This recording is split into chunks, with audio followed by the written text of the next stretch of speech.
حضرت قاضی محمد حسین صدیقی رحمۃ اللہ علیہ کو ہم سے گزرے آج 1 برس ہو رہا ہے۔ 10 مارچ 2020 کو گلبرگہ کے شہر قاضی حضرت قاضی محمد حسین صدیقی رحمۃ اللہ علیہ نے داعی اجل کو لبیک کہا تھا۔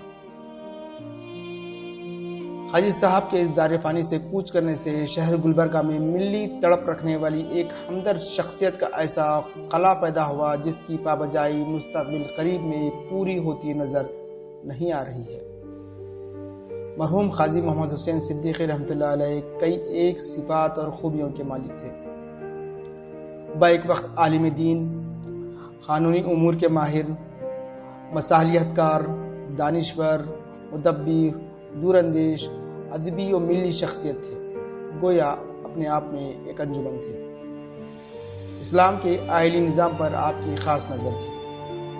آئلی امور، شادی، طلاق، خلا، وراثت، ترکہ جیسے معاملوں کو شریعت کی روشنی میں سلجھانے میں وہ ثانی نہیں رکھتے تھے۔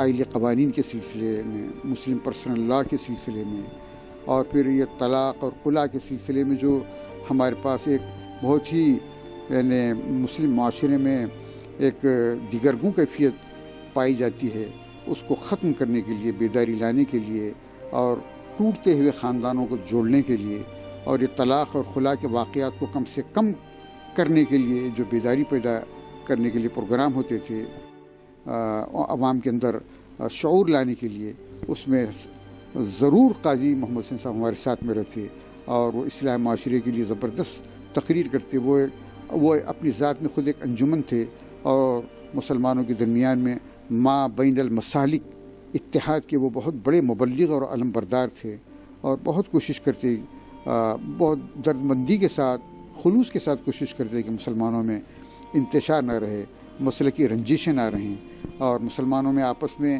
کہیں کچھ مسائل ایسے پیدا ہوں تو ہمارے مقدمات یا ہمارے کیسز عدالت میں نہ جائیں، غیروں کے ٹیبل پہ نہ جائیں، بلکہ وہ اندرون طریقے سے ہمارے اپنوں کے درمیان میں اور محکمہ شرعیہ یا پھر جو ہے دارالقضات کے سطح پر یا مسجد کی کمیٹیوں کی سطح پر وہ مسائل حل ہوں، اس کی بڑی کوشش کرتے ہیں۔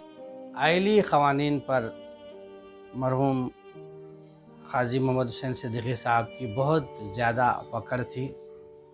وراثت ہو، نکاح ہو، طلاق ہو یا خلا ہو، اور دیگر جو جائیداد کے جو مسلمانوں میں مسائل ہوں، اس کو لے کر کے وہ بہت ہی کامیاب طریقے سے ہمارے سماج میں، معاشرے میں انہوں نے کام کیا ہے، اور ساتھ ہی ساتھ وہ ہمیشہ یہ کوشش میں رہتے تھے کہ جو ہمارے معاشرے میں چھوٹی چھوٹی باتوں کو لے کر کے عدالتوں کو جانا، پولیس اسٹیشن جانا، قاضی صاحب کی یہی کوشش رہتی تھی کہ وہ چاہتے تھے کہ آپس میں بیٹھ کر کے، محلے میں بیٹھ کر کے، محلے کے مساجد ہو یا جو علمی شخصیتیں ہوں یا علماء کرام ہوں، ان کے یہاں بیٹھ کر کے آپس رازی سے جو بھی چھوٹے موٹے اختلافات ہوں وہ اس کو حل کرنے کے لیے وہ بہت زیادہ اس کو ترجیح دیتے تھے۔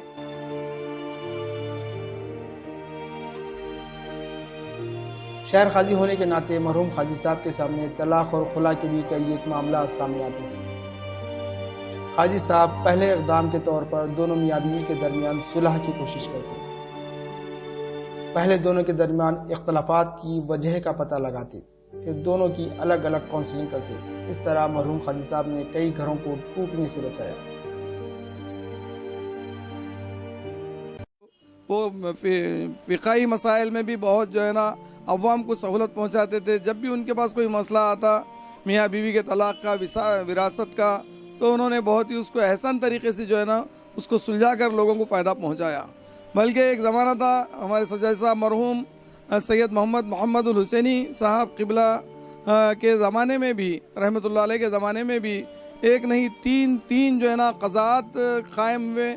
الحمدللہ قاضی صاحب نے ان تمام قضات میں اپنی پوری بڑھ چڑھ کر خدمات انجام دی، کبھی انہوں نے جو ہے نا کسی قسم کی تنگ نظری کا مظاہرہ نہیں کیا۔ اور شادی بیاہ کے اندر بھی اگر کیا کہتے ہیں اسے کچھ معاملہ جو ہے نزاع کا آتا، جہیز کا ہے یا لین دین کا ہے، تو اس میں بہت اچھے انداز میں دونوں فریقین سے گفتگو کر کے وہ مسئلے کو حل کرنے کی کوشش کرتے تھے. یہ ایک خاص خوبی تھی ان کے اندر.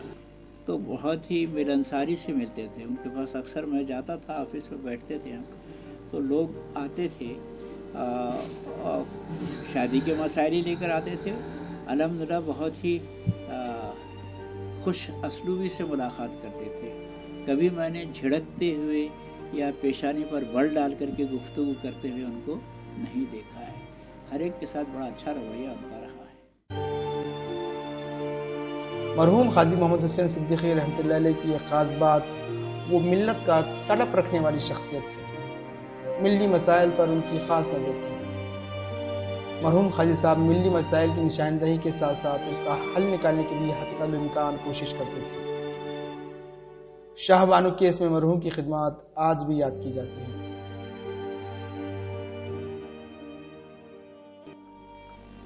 پرسنل لا کی مہم چلی تھی تو وہ اس میں ہمارا ساتھ دیا تھا. پبلک میٹنگز کی تھی، اور پھر دوسرے ایسے ہی ملی جو بھی کام رہے ہیں الحمدللہ انہوں نے بھرپور جو ہے تعاون کیا ہے اور پیچھے نہیں ہٹے ہیں. عام لوگوں کی طرح سے وہ نہیں تھے، بلکہ بڑھ چڑھ کر کے حصہ لیتے تھے. اور ایک اچھی سوچ تھی ان کی دین کے تعلق سے، ملت کے تعلق سے. کوئی بھی مسئلہ رہتا تو الحمدللہ وہ بہت سنجیدگی کے ساتھ اس کو حل کر لیتے تھے. اور کبھی کبھی آ جاتے تھے کہ یہ مسئلہ آیا ہے کیسا کرے، تو ہم مل بیٹھ کر کے اس مسئلے کو جو ہے اس کا حل تلاش کر لیتے. اور الحمدللہ وہ آگے رہے ہیں. اور یہ جو شاہ بانو کا کیس تھا اس میں بھی انہوں نے بھرپور تعاون دیا ہے، اور جگہ جگہ وہ ہمارے ساتھ جو ہے پبلک میٹنگ میں بھی رہے ہیں الحمدللہ. اور جہاں تک دینی ملی مسائل کا تعلق ہے وہ برابر جو ہے تعاون کرتے رہے ہیں. ان کے تعلق سے یہی کہا جا سکتا ہے کہ ملت کے ایک بہت ہی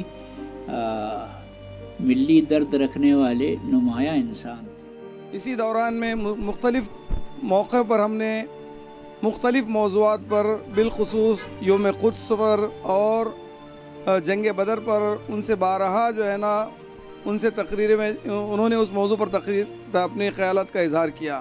اور الحمدللہ ہمارے صدر قاضی مرحوم بہت ہی بے باک قاضی تھے اور عوام کے لیے ہمیشہ اویلیبل تھے.